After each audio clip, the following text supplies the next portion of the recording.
तो हेलो बच्चों, आज की इस वीडियो में हम आपको बताएंगे कि मैथ्स का टोटल 100 ऑब्जेक्टिव क्वेश्चन। ठीक है, आपको जैसा कि पता है कि टोटल आपको क्वेश्चन 130 मिलेंगे, यानी 130 क्वेश्चन मिलेंगे मैथ्स में। जैसे कि देखिए, हम यहाँ पे एक मॉडल सेट ले लिए हैं, किसका, तो इंटरनेट का हम एक मॉडल सेट लिए हुए हैं और यहाँ पे किस प्रकार से प्रश्न पूछे जाएंगे तो ये हम आपको थोड़ा सा बता देते हैं। देखिए, टोटल टाइम 3 घंटा 15 मिनट रहेगा, जिसमें से परीक्षार्थी को अपने शब्द में उत्तर देना है, जैसा कि आपको आता है, चीटिंग वगैरह नहीं करना है। ठीक है, टोटल क्या करेंगे कि 100 को आपको ऑब्जेक्टिव प्रश्न रहेगा, जिसमें से आपको 50 का उत्तर देना है। यानी टोटल जो ऑब्जेक्टिव आपका प्रश्न रहेंगे बच्चों, क्यों कितना रहेंगे, तो 100 रहेंगे। ठीक है, 100 में से आपको 50 को क्या करना है, ऑब्जेक्टिव का जवाब देना है 50 का। समझ में आया? और टोटल प्रश्नों की संख्या देखा जाए तो 130 रहेगा, जिसमें से आपको 100 का ऑब्जेक्टिव रहेगा, बाकी बच जाएगा 30 को। तो 30 प्रश्न रहेंगे लघु उत्तरीय और दीर्घ उत्तरीय इसी में। तो इसी में से आपको कुछ का जवाब देना है, कुछ का नहीं देना है। टोटल आपको क्या करना है बच्चों कि 15 प्रश्न इसमें से जवाब देना है और बाकी जो प्रश्न बच जाएंगे 4, वो आपको क्या करना है, 4 प्रश्न जो रहेंगे लॉन्ग क्वेश्चन। ठीक है, ये शॉर्ट क्वेश्चन हो जाएगा, यानी लघु, ये हो जाएगा दीर्घ का जवाब देना। बाकी आप देख लीजिएगा कि कैसे कैसे इधर है। तो चलिए, आज के इस वीडियो में हम आपको बताएंगे कि 100 गो ऑब्जेक्टिव में से आप कैसे उसको मारेंगे, सटीक मारेंगे कि आपका 50 गो बन जाए। तो चलिए, पहला हम लेते हैं सेट नंबर 1 ले लेते हैं। जैसा कि यहाँ पे देख रहे हैं, मॉडल सेट का सेट 1 ले लेते हैं, सेट 8 को प्रैक्टिस करते हैं आज। देखो, वस्तुनिष्ठ क्वेश्चन, सबसे पहले आपको एमआर सेट मिलेगा और 15 मिनट टाइम मिलेगा पढ़ने के लिए। तो उस प्रश्न को आराम से आप पढ़ लीजिएगा और देखो, जो जो प्रश्न पहले आता है ना, उसको पहले टिक आउट, मतलब एक डॉट कर लो, ताकि आपको पता चल जाए कि हाँ, ये प्रश्न मुझे आ रहे हैं। ठीक है, साइन ऐसा नहीं मारना है, ताकि एग्जामिनर को ना लगे कि आप चीटिंग कर रहे हो। तो देखो, पहला प्रश्न हमारे यहाँ इस प्रकार से कुछ है कि 92 और 15 का दशमलव प्रसार क्या होगा। यानी इसका बताना है कि दशमलव नहीं, सिर्फ सरलतम रूप बताना है कि 92 और 15 का सरलतम रूप क्या होगा। तो देखो, 92 है और यहाँ पे 52 है। इसको आपको बताना है कि इसको सरल करने पर कितना आएगा। 115 है बाबू, इसको सॉल्व करने पर कितना है। तो देखो, ये इजी है, किसी का पहाड़ा में आता है, पहाड़ा को पढ़ करके आपको क्या करना है, इसको सॉल्व करना है। तो जहाँ तक देखा जाए कि बाबू ये किसके पहाड़ा में आता है, तो देखो, कोई ऐसा इसका रूल नहीं है कि मतलब कि ये 2 का पहाड़ा से कटेगा तो ये भी कटेगा, कोई निश्चित नहीं है। तो आपको क्या करना है, कम से कम तो पहाड़ा आपको 30 तक याद होना चाहिए। ठीक है, तो देखो, 22 का पहाड़ा में 92 आता है और 15 से भी आता है 115। तब 22 का 22 नहीं, 22 का चलो, 22 6 22 88, 22 में नहीं आता तो 23 में चलेंगे। 23 के पहाड़ा में आता है तो 23 का 3 36 होता है, 23 को 92, 4 बार में 1 कट जाएगा और 23 5 15 से, यानी 4/5 इसका आंसर हो जाएगा इस तरह से। तो ऑप्शन नंबर आपका क्या हो जाएगा बाबू, यहाँ पे बी सही हो जाएगा। चलो, क्वेश्चन नंबर इसी तरह से दूसरा देखेंगे हम। यहाँ पे कम से कम कोशिश करेंगे आज 50 क्वेश्चन इसमें देख ली इस वीडियो में। ठीक है, थोड़ा फास्टली करेंगे। देखो, 2 परिमेय संख्याओं के बीच अधिकतम कितनी परिमेय संख्या हो सकती है। आप 9th में भी पढ़े हैं कि 2 परिमेय संख्या, जैसे कि 3/4 है और प्लस 2/2 है, ये एक परिमेय संख्या। तो इनके बीच में जोड़ करके हम ढेर सारी परिमेय संख्या निकाल सकते हैं। तो इसका आपका उत्तर हो जाएगा बाबू अनंत। ठीक है, अनंत, यानी ढेर सारा आपका बन सकता है। ठीक, तो ऑप्शन नंबर इसका बिल्कुल डी सही हो जाएगा। नेक्स्ट देखते हैं बाबू, यहाँ पे आपका कितना है। तो नेक्स्ट क्या है, तीसरा। देखो कैसे बिना पेन का बन रहा है ना, इसी तरह से निम्नलिखित में से किसका दशमलव प्रसार शांत है। देखिए, ये जो प्रश्न है ना, ये थोड़ा सा मतलब प्रश्न आपको उलझाएगा। अब बहुत बच्चे क्या होते हैं कि इस प्रश्न को भागा करके बनाने लगते हैं, तो हम कहते हैं उसको कि भागा मत करिए आप। देखिए, जब भी इस तरह का कोई प्रश्न देता है कि निम्नलिखित में से किसका दशमलव प्रसार शांत है, तो मान लीजिए कि पहला ऑप्शन नंबर ए दे रहा है। ए में बाबू कितना, 7/88। आपको क्या करना है कि अंश को छोड़ देना और सीधे हर को देखना है। हर में क्या आपका 2 और 5, ये हर में होना चाहिए। 2 और 5 हर में होना चाहिए। तो समझिए कि अगर 2 और 5 हो गया, दोनों होना चाहिए, तो समझिए कि वो आपका शांत है। क्या बाबू, शांत है। तो कैसे इसको चेक करेंगे, देखो 7 तो ऊपर है, तो 7 का भाज्य गुणनखंड करेंगे तो 7 का 7 ही आएगा। 88 का गुणनखंड कर दीजिए, 88 का गुणनखंड 2 से करेंगे तो 44 बार में।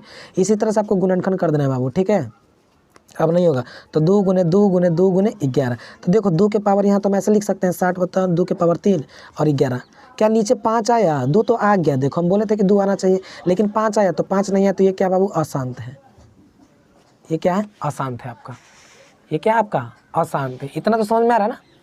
तो इसी तरह से सबको बारी बारी से आप चेक करके देखो कि कौन आपका शांत आ रहा है, कौन अशांत आ रहा है। तो देखो, दूसरा ऑप्शन है 13/210। चलो, इसको भी ले लेते हैं, 13/210। इसको चेक करते हैं कि शांत है क्या अशांत है। कैसे चेक करेंगे बाबू, तो देखो, 13 के ऊपर का आवाज गुणनखंड करेंगे तो 13 ही आएगा। नीचे का गुणनखंड करिए, तो चलिए 210 का गुणनखंड करेंगे 2 से, कितना आ जाएगा, 3 2 से लगेगा तो 2 दही है 20 है और 2 5 10, 105 बार में आ जाएगा ना। फिर 2 से नहीं लगेगा तो फिर 3 से लगेगा, तो 3 से लगा देंगे, तो 3 3 9, 3 5 15। फिर इसी तरह से लगाते चल जाएंगे 5 से। अब इसको हम ऐसे लिख सकते हैं ना, 2 3 5 7, 2 गुने 3 गुने 5 गुने 7। अब देखो नीचे तो 2 और 5 आ जा रहा है, लेकिन 3 और 7 ये आपको डिस्टर्ब कर रहा है, इसलिए ए बी आपका क्या हो जाएगा बाबू, अशांत हो जाएगा। नीचे सिर्फ 2 और 5 आना चाहिए, 2 और नीचे 5 आना चाहिए, लेकिन यहाँ पे 7 आ जा रहा है और 3 आ जा रहा है, तो ये डिस्टर्ब आपको कर रहे हैं, इसलिए अशांत हो जाएगा। ठीक, समझ में आ गया। तो नेक्स्ट इसी तरह से देखेंगे, तो इस तरह से करेंगे तो बाबू आप चेक करिएगा तो पता चलेगा आपको। सी, ऑप्शन नंबर सी देखते हैं। तो देखो सी को देख लेते हैं। सी है 15/1600। चलो 15 का गुणनखंड करेंगे तो कितना आ जाएगा, 3 गुने 5। ठीक है, अब आज गुणन 1600 का गुणनखंड करेंगे आप तो कुछ लंबा टाइप का जाएगा, लेकिन इसमें आपका 2 और 5 सिर्फ आएगा, 2 और 5 ही गुणनखंड नीचे आएगा। और जैसे ही 2 और 5 आए तो समझ जाइए कि क्या बाबू आपका शांत है। तो इस तरह से चेक कर लीजिए। चलो एक एग्जांपल्स हम आपको दे देते हैं। मान लीजिए कि 3 बटा यहाँ 15 है, तो बताइए शांत है क्या शांत है। तो सबसे पहले क्या करिए, देख लो इधर 3 है, नीचे कितना है बाबू 15। 15 को क्या लिख सकते हैं, 5 गुने 3। तो देखो 3 से 3 कट गया, कितना आ गया 1/5। अब देखो नीचे 5 आ गया ना, और क्या 5 और 2, ये दोनों में से कोई अगर एक भी आ जाए, लेकिन इसके अलावा कोई नहीं आना चाहिए, तो ये आपका शांत हो जाएगा। समझ में आ गया, इस तरह से कर सकते हैं। चलो नेक्स्ट प्रश्न देखते हैं। बहुपद, क्वेश्चन नंबर आपका कितना बाबू, तो 4 है। क्वेश्चन नंबर चौथा दिख रहा है ना, और जूम कर दें। क्वेश्चन नंबर आपका 4 है। चलो चौथा क्या बाबू, तो देखना है dy का square plus by plus a का शून्यकों का गुणनफल क्या होगा। हम आपको बताए थे बाबू कि शून्यकों का गुणनफल और ये फल क्या होता है। देखो इक्वेशन कुछ इस प्रकार से था, यहाँ लिख देते हैं। dy का square plus by plus a बराबर में 0। ये मान लीजिए इस तरह से आपका कुछ दिया हुआ, पूछ रहा है कि शून्यकों का क्या बताना है आपको, योगफल। तो देखो शून्यकों का योगफल मतलब अल्फा प्लस बीटा। अब फार्मूला आता है -b/a। अब बताओ, देखो एक्स स्क्वायर के बगल में यानी वाई स्क्वायर के बगल में, यानी देखा जाए तो हमेशा स्क्वायर के बगल में ही आपका a होता है, तो यहाँ से a का वैल्यू क्या निकल जाएगा, d। ठीक है, अब दूसरी प्रकार से यहाँ पे क्या चाहिए आपको, b चाहिए ना। देखो b का वैल्यू यहाँ पे क्या, y के बगल में, मतलब कि x के बगल में हमेशा b होता है, तो v का वैल्यू यहाँ पे b है तो -b कर दिए। अच्छा a का वैल्यू क्या है, a का वैल्यू यहाँ पे d है तो d कर दिए, यानी -b/d आपका आंसर सही हो जाएगा। चलो ऑप्शन में देख लेते हैं क्या ऐसा है, -b/d। देखो शून्यकों का क्या पूछ रहा है, गुणनफल। ये तो हम योगफल निकाले ना, चलो गुणनफल आप निकालते हैं। तो अल्फा इंटू बीटा, तो c/a, इसका फॉर्मूला क्या था वो, c/a।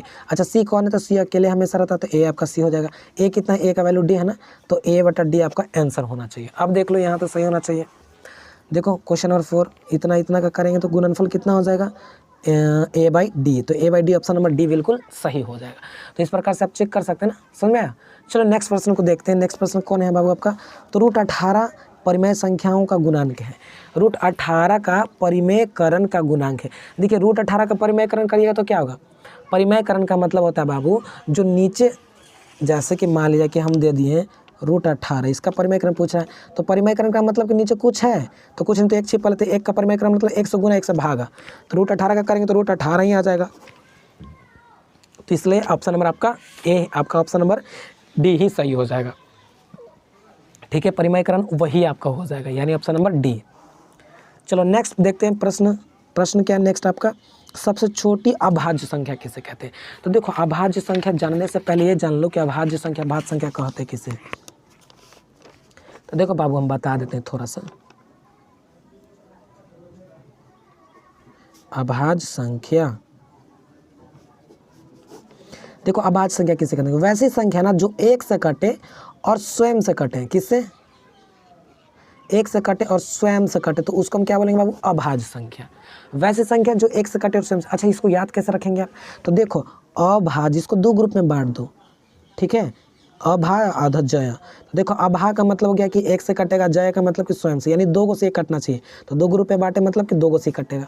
अच्छा देखो अब भाज्य संख्या किसे कहेंगे, तो वैसी संख्या जो एक से कटे, अपने आप से कटे, स्वयं से कटे, यानी इसमें 3 गो संख्या ना है, 3 आपका क्या है, 3 गो आपका इसमें अक्षर है, भा आधा ज या भाज्य, तो 3 से संख्या से कटेगा, एक से, स्वयं से, ठीक है, और किसी अन्य संख्या से भी कटेगा, तो समझ जाना कि ये भाज्य संख्या। अब क्वेश्चन पे आते हैं, क्वेश्चन क्या कह रहा है आपका, प्रश्न कह रहा है कि सबसे छोटी अभाज्य, तो देखो सबसे छोटी अभाज्य हम आपको बताते हैं दो एक संख्या, पहले चलते हैं एक से, तो एक देखेंगे तो एक ना ही अभाज्य संख्या और ना ही भाज्य संख्या, दो में आते हैं तो दो सबसे छोटी आपका अभाज्य संख्या। कैसे अभाज्य हो गया? क्योंकि ये एक से कट रहा है और स्वयं से कट रहा है, किसी और से कट रहा है क्या? नहीं, तो सबसे छोटी आपका 2 हो जाएगा। ऑप्शन नंबर आपका क्या है यहाँ पे? बिल्कुल सही हो जाएगा बी। समझ में आ गया ना? तो क्वेश्चन नंबर 6 का बी सही है। 7वां का देखते हैं बाबू। 7वां का पूछ रहा है कि a बराबर बी क्यू प्लस आर है, तो जहाँ a और b धनात्मक पूर्णांक हैं तो इसमें से ऑप्शन क्या सही होगा? तो देखो यहाँ पे जो आपका r है तो r का मतलब रिमाइंडर होता है बाबू, शेष है, तो शेष हमेशा ही छोटा होता है किससे? तो यहाँ पे देखिए भाज्य बराबर भाजक इंटू भागफल, हमेशा ये छोटा होता है किससे? तो यहाँ पे भाजक से छोटा होगा, भाज्य इंटू भाज्य बराबर भाजक, इसको भाजक बोलते हैं, तो भाजक से हमेशा छोटा होगा, यानी ऑप्शन नंबर सी सही हो जाएगा। यानी देखो ऐसे, हिंदी वाले थोड़ा सा देख लीजिए, भाज्य बराबर होता है भाजक, भाज्य बराबर भाजक इंटू भागफल, और फिर नीचे होता है शेषफल। ठीक है, नीचे शेषफल होता है, और शेषफल जो होता है बाबू हमेशा छोटा होता है किससे? भाजक से हमेशा छोटा होता है। तो देखो इसको हम सिंबल में कैसे लिखते हैं? तो सिंबल में इसको इस तरह से लिखा हुआ है ए, इसको ए दे दिया है, ठीक है, और इसको आपका दे दिया है बी, इसको दे दिया है क्यू, इसको दे दिया है आर। यानी जो आर रहेगा हमेशा छोटा रहेगा किससे? बी से, हमेशा आपका छोटा रहेगा बी से। तो चलो इसको ऐसा लिख सकते हैं ना, बी से छोटा रहेगा, छोटा का मतलब तीर, छोटा ऐसा नहीं, बी हमेशा छोटा रहेगा किससे? आर से। तो देखो सॉरी, आर हमेशा छोटा रहेगा किससे? बी से। तो देखो इस प्रकार से आपका सही हो जाएगा, यानी ऑप्शन नंबर कौन आपका सही चल जाएगा? तो ऑप्शन नंबर आपका यहाँ पे देखा जाए तो आर हमेशा, देखो आर छोटा है ना, तीर मार रहा है छोटा को, तो ऑप्शन नंबर सी सही हो जाएगा। ठीक है, यहाँ भी देखो तीर मार रहा है ना, तो ये छोटा आपका हो जाएगा। चलो नेक्स्ट प्रश्न देखते हैं बाबू। तो नेक्स्ट आपका क्या 8वां, निम्नलिखित में से कौन परिमेय संख्या, परिमेय आप जानते हैं जो पी बटा क्यू के रूप में रहता है और जो पूरा रूट से बाहर निकलता है उसी को परिमेय बोलेंगे। तो ये परिमेय है, तो जी हाँ ये परिमेय है, क्योंकि रूट 5 कट जाएगा तो सिर्फ 6 बचेगा, 6/1 परिमेय संख्या है। ये नहीं है, ये भी नहीं, ये भी नहीं, क्योंकि सब रूट में है। समझ में गया? तो इस प्रकार से क्वेश्चन नंबर 8 तक हम सॉल्व कर लिए। फिर आगे देखते हैं बाबू, फिर आगे क्या है? आगे 9वां क्वेश्चन नंबर देखते हैं। ठीक है, देखो 9वां क्या है कि द्विघात बहुपद इतना का शून्यक है, आपको बताना है कि इतना का शून्यक धनात्मक है कि ऋणात्मक है। क्या बताना है? धनात्मक ऋणात्मक। तो देखो ये प्लस वाला रहेगा ना, तो जब भी इसका वैल्यू निकलेगा तो माइनस में ही आएगा। प्लस वाला का जब भी x का मान निकलेगा तो माइनस में ही आएगा, जब बराबर को उस तरफ लेकर जाएंगे तो इसका आंसर हो जाएगा आपका ऋणात्मक। क्या हो जाएगा बाबू? ऋणात्मक। ठीक है, तो ये ऑप्शन नंबर देख लीजिएगा, थोड़ा गलत दिया हुआ 9th में, इसका ऑप्शन नंबर सही हो जाएगा बी, दोनों हो जाएगा ऋणात्मक, दोनों इसका x का वैल्यू निकलेगा तो ऋणात्मक का निकलेगा। ठीक, 11 में कैसे निकलेगा बता दें? तो देखो x² + 12x + 35, देखो शून्य निकाला ना तो बराबर में 0 ले लेंगे। ठीक, अब इसको आप क्या करो? सॉल्व करो। तो सॉल्व करने पर आपको पता चलेगा कि 35 को इस तरह से तोड़ना है कि जोड़ने घटाने पर 12 आ जाए, तो 7 × 5 = 35 तोड़ देंगे ना, x² + 7x + 5x + 35 बराबर में 0। अब इन दोनों में कॉमन ले लो तो x कॉमन आ जाएगा, तो x प्लस इसमें से x निकालिए तो 7, इन दोनों में आप कॉमन ले लो तो कॉमन इसमें आ जाएगा 5, तो 5 कॉमन लेंगे तो x + 7 आ जाएगा बराबर में 0। सही है ना? फिर आगे देखते हैं, तो इन दोनों में से आप कॉमन ले लो तो x + 7 कॉमन आ जाएगा, तो क्या बच जाएगा? x और 5, तो x + 5 बराबर में 0। तो देखो x बराबर +7 बराबर ले लेते हैं 0, तो x बराबर यहाँ से निकल जाएगा -7, क्या निकल जाएगा? -7। अब यहाँ से ले लेते हैं x + 5 बराबर 0, तो x बराबर यहाँ से निकल जाएगा -5। देखो दोनों का वैल्यू जो निकला माइनस में ही निकला। तो यही आपसे प्रश्न पूछ रहा था कि जो द्विघात बहुपद है ना उसका शून्यकों का मान क्या होगा? धनात्मक ऋणात्मक, तो दोनों ऋणात्मक में आ रहे हैं यहाँ पे। ठीक, चलते हैं हम क्वेश्चन नंबर 11 देखते हैं। निम्नलिखित में से कौन अपरिमेय संख्या, अभी मैंने आपको बताया जिसका पूरा रूट नहीं निकलेगा वो अपरिमेय संख्या। तो चलो 121 निकल जाएगा ना, तो 11 का 196 निकल जाएगा, तो कितना निकल जाएगा बाबू? 14 का 27 रूट बाहर पूरा नहीं निकलेगा, तो आपका ऑप्शन नंबर सी बिल्कुल सही हो जाएगा। देखो दूसरे नंबर से 17 का रूट निकल जाएगा। ठीक है, तो ऑप्शन नंबर सी सही हो जाएगा। 11 आते हैं तो बहुपद इतना के शून्यक है। हम अभी क्या बताएं, जब भी शून्यक निकालने के लिए आपको बोलता है तो बराबर में 0 ले लेना है। देखो 5y² - 25 है बराबर में क्या है? 0 ले लिए ना, ये अपने से ले लेना है आपको। 25 को उधर लेके चल जाएंगे तो किस में हो जाएगा? प्लस में। 5 से काटेंगे तो 5 आ जाएगा। y बराबर कितना आ जाएगा बाबू? तो 5 आ जाएगा। और y इसको स्क्वायर को उस तरफ बैठाएंगे तो √5 आ जाएगा। अब देखो यहाँ पे ऑप्शन नंबर आपका क्या हो जाएगा, √5। तो ऑप्शन नंबर बताइए कौन सही होगा, सी सही होगा कि डी सही होगा कि ये, इसमें भी √5 है, 5 है। तो देखो ऑप्शन नंबर तो सिर्फ रूट वाला ही सही होगा, इतना तो ध्यान रखना। ऑप्शन नंबर जो यहाँ पर रूट में 5 है तो वही सही होगा, ठीक। अब देखते हैं, ये तो पहला होगा नहीं क्योंकि इसमें रूट नहीं है। चलो दूसरा आ जाओ, तो दूसरा भी आपका नहीं होगा क्योंकि ये बिना रूट में है, ये भी गलती हो जाएगा। तीसरा में देखते हैं तो देखो माइनस प्लस में रूट होता तो ये हो सकता है। चौथा में तो बिल्कुल नहीं होगा क्योंकि रूट दोनों प्लस में नहीं होगा। तो ऑप्शन नंबर आपका सी सही हो जाएगा, यानी माइनस प्लस में रूट बाहर जब भी निकलता है तो माइनस प्लस में, रूट हमेशा माइनस प्लस में ही होता है। आ जाते हैं क्वेश्चन नंबर, देखते हैं कितना बाबू, तो 12 देखते हैं। 12 देखो बड़ा इजी है, 12 को आराम से देखिए। क्वेश्चन नंबर 12 को, क्वेश्चन नंबर 12 देखते हैं। 12 क्या है, तो 12 जो आपका प्रश्न यहाँ पे है कुछ ऊपर चला गया तो हम इसको नीचे कर लेते हैं, ठीक है। देखिए 12 जो प्रश्न दिया हो कि एक द्विघात बहुपद के शून्यकों का योग तथा गुणनफल क्रमशः कितना होगा। क्वेश्चन नंबर यहाँ पे है कि एक द्विघात बहुपद के शून्यकों का योगफल तथा गुणनफल क्रमशः। तो देखो योगफल का मतलब अल्फा प्लस बीटा और गुणनफल का मतलब अल्फा इंटू बीटा। इन दोनों का जो फार्मूला होता है इसका होता है माइनस अल्फा प्लस बीटा और माइनस बी बाई ए, और इसका होता है सी बाई ए। इतना तो फार्मूला आपको पता है ना। चलो ठीक है, क्वेश्चन देख लेते हैं। गुणनफल क्रमशः 3 इसका दिया हुआ, इसका कितना दिया हुआ 3, और इसका कितना दिया हुआ बाबू 40। देखो अब बराबर नीचे कुछ नहीं तो एक समय छिपल है, बस कुछ नहीं करना, यहाँ से आपको कंपेयरिंग कर देना है। तो देखो v का वैल्यू कितना हो जाएगा 3 हो जाएगा, और c का यहाँ से वैल्यू कितना हो जाएगा 40। अब देखो a का वैल्यू यहाँ से 1 हो जाएगा, यहाँ भी a का वैल्यू 1 हो जाएगा। तो सबका मान यहाँ से निकाल लो। a का वैल्यू कितना निकल गया, तो देखो यहाँ भी 1 यहाँ भी 1, तो a का वैल्यू 1। अच्छा v का वैल्यू निकालो, तो देखो माइनस b का वैल्यू यहाँ पे कितना 3 है, तो -3 यहाँ पे हो जाएगा, ठीक है। c का वैल्यू निकालो, c का वैल्यू निकालेंगे बाबू यहाँ पे तो कितना हो जाएगा, ऊपर थोड़ा सा करके देख लेते हैं।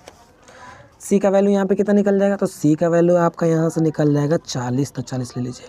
देखिए ए का भी निकल गया, बी का भी निकल गया, सी का भी निकल गया।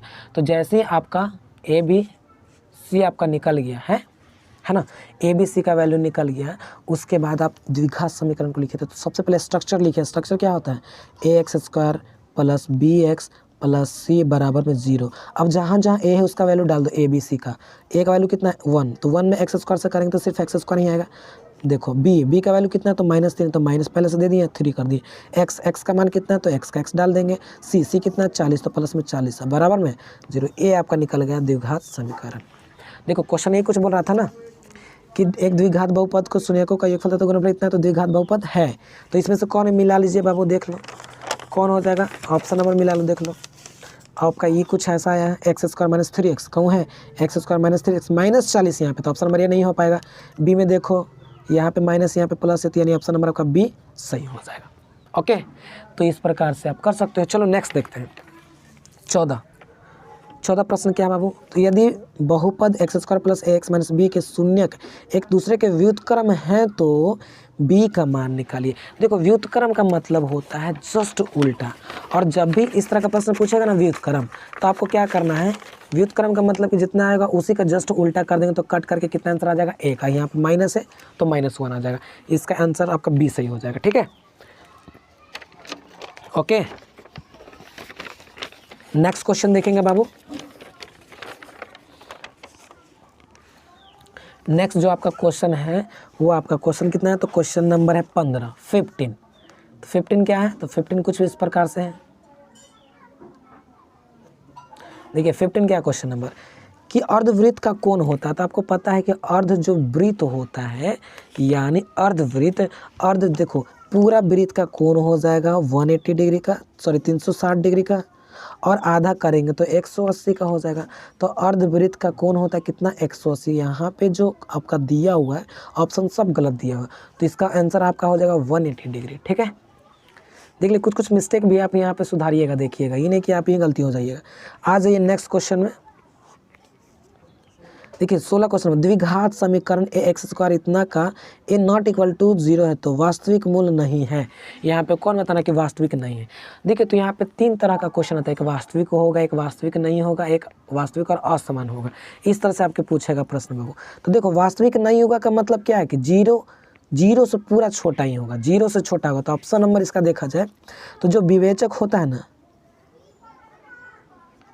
विवेचक का जो मान होता है, विवेचक हम इसको बोलते हैं b² माइनस 4ac को ही हम लोग बोलते हैं विवेचक। इसका जो वैल्यू आएगा 0 से एकदम छोटा होगा, 0 से छोटा यानी माइनस में होगा। तो देखो 0 से छोटा कौन है कि वास्तविक नहीं होगा, तो 0 से आपका छोटा कौन है, तो ऑप्शन नंबर आपका डी सही हो जाएगा, 0 से छोटा है। ठीक है, तो ये आपका सही हो जाएगा b² माइनस 4ac, वास्तविक नहीं होगा। ये क्या वास्तविक और समान बराबर होगा। ठीक है, और ये हो गया वास्तविक और असमान, ये वाला हो जाएगा ए।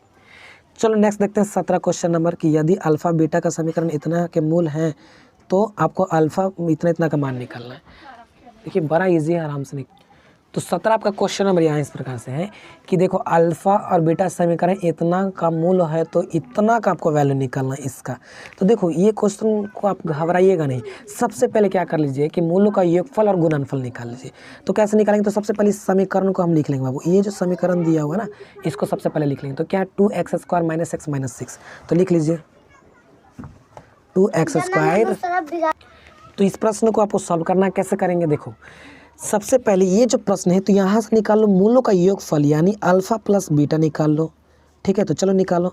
तो इसमें सबसे पहले आपको ए बी से चाहिए ना, तो देखो x² के बगल में हमेशा a होता है, तो a का वैल्यू आपका कितना आ जाएगा 2 आ जाएगा। b का वैल्यू कितना आ जाएगा, यहाँ कुछ नहीं तो 1 है यानी -1 आ जाएगा। ठीक है, c का वैल्यू कितना आ जाएगा -6 आ जाएगा, a का वैल्यू 2। इस प्रकार से तो ए बी से निकाल लिया ना। अब देखो तो मूलों का योगफल यहाँ से निकालो, तो मूलों का योगफल कितना आता है -b/a। तो देखो -b, तो b का मान कितना है -1, तो माइनस माइनस प्लस 1 हो जाएगा ना। अच्छा a का मान कितना है, a का मान यहाँ से 2 है। अब दूसरा में काम क्या करो कि गुणनफल निकालो, अल्फा इंटू बीटा, c/a होता है। c का मान कितना है बाबू, तो यहाँ से देखो c का मान हम 6 निकाले माइनस में तो डाल दिए, और a का मान कितना है 2, तो 2 कर दिए, कटेगा तो कितना आ जाएगा -3, इतना निकाल लिए। अब देखो क्या करो कि ये जो alpha plus beta, alpha into beta दोनों को डिवाइड में कर दो ऐसे, तो अल्फा प्लस बीटा बटा अल्फा इंटू बीटा। ठीक, अब इन दोनों को सेपरेट करेंगे तो बराबर में इसका वैल्यू जो है 1/2 ये भी बट्टा में चल जाएगा, ऐसे चल जाएगा ना, और -3/1 ऐसे चल जाएगा। अब क्या करो, इन दोनों को सेपरेट अगर हम करेंगे तो यहाँ से जो वैल्यू आएगा इसको सेपरेट करो, तो यहाँ से करेंगे सेपरेट, तो अल्फा बराबर अल्फा इंटू बीटा अब प्लस बीटा बराबर अल्फा इंटू फिर बीटा। देखो अल्फा अल्फा कैंसिल, अब बीटा बीटा कैंसिल, यहाँ पे कुछ नहीं तो 1 है, यहाँ पे कुछ नहीं तो 1 है, तो 1/बीटा प्लस 1/अल्फा बराबर इसका जो वैल्यू बस इसको कैलकुलेट कर दो, आपका आंसर आ जाएगा। तो देखो 1 ऊपर चल जाएगा तो 1/2 है, 1 ऊपर चल जाएगा तो -3 नीचे, यानी कितना आ जाएगा यहाँ से, तो यहाँ से जो आपका वैल्यू निकलेगा 1/-6। अब ऑप्शन में देखिए क्या 1/-6 आपका है, तो देखिए ऑप्शन नंबर यहाँ पे 17 का क्वेश्चन देखा जाए तो 6 नहीं होगा, माइनस में भी नहीं होगा, ये आपका ऑप्शन नंबर डी सही हो जाएगा। आई होप आपको ये वाला समझ में आएगा। तो इस तरह का प्रश्न बिल्कुल नहीं छोड़िए, एकदम बना ही क्या आइएगा बच्चों। चलो नेक्स्ट चलते हैं, देखते हैं क्या है। अब क्वेश्चन नंबर देखते हैं 18। देखो ज़्यादा नहीं 20 क्वेश्चन करेंगे क्योंकि बहुत लंबा वीडियो बन रहा है। ठीक है, तो क्वेश्चन नंबर 18 देखते हैं। 18 क्या है कि समानांतर श्रेणी -3 4, तो -3 है 4 है। आपको क्वेश्चन उतारना नहीं है, ठीक है, खाली सॉल्व करने के लिए, हम आपको समझाने के लिए उतार रहे हैं, डायरेक्ट आपको सॉल्व करना है। का 21वां पद आपको निकालना है, 21वां पद।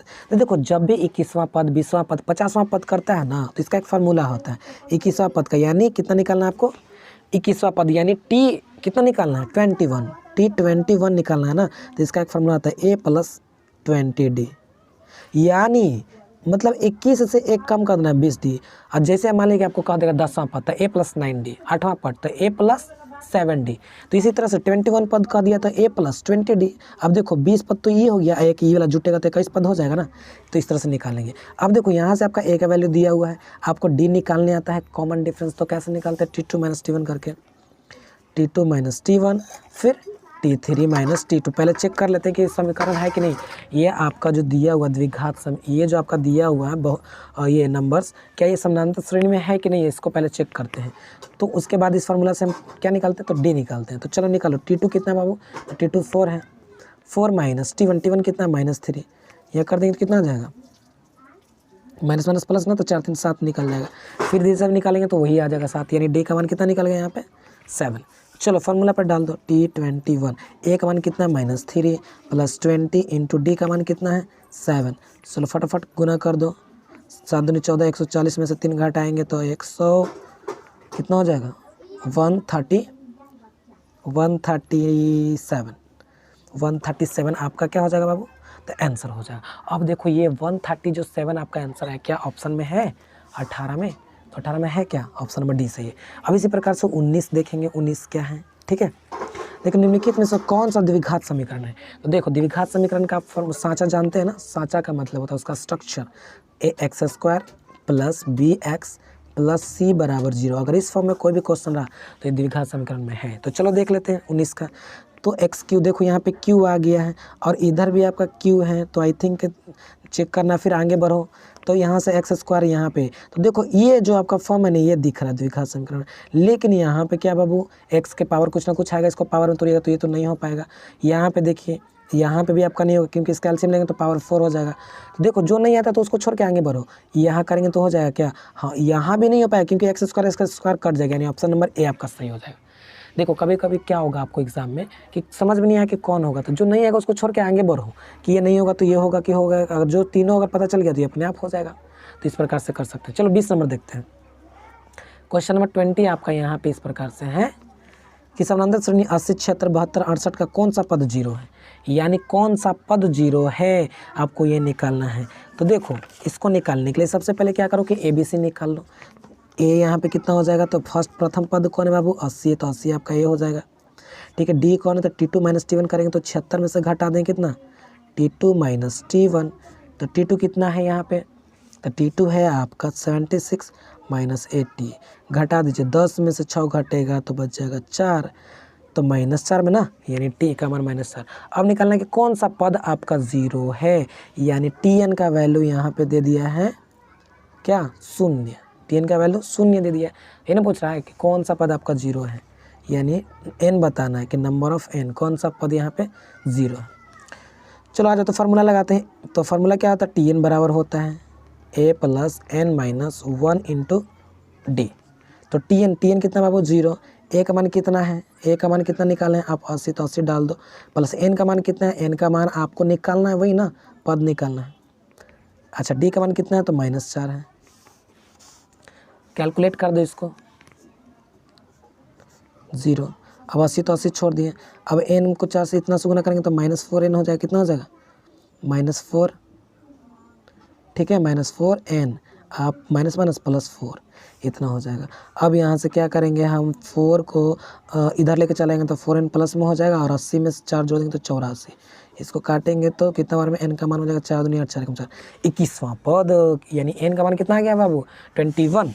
तो यहाँ पे देखना है आपको ऑप्शन नंबर डी में, तो 21वां जो आपका पद है वो आपका 0 है। तो इस प्रकार से 20 क्वेश्चन आप कर सकते हैं। तो आई होप आपको ये वीडियो समझ में आएगी। अगर इसी तरह का वीडियो चाहिए तो आप बोलिए, हम 100 तक आपको ऑब्जेक्टिव देंगे। तो आज के लिए इतना ही, till then take care, bye bye.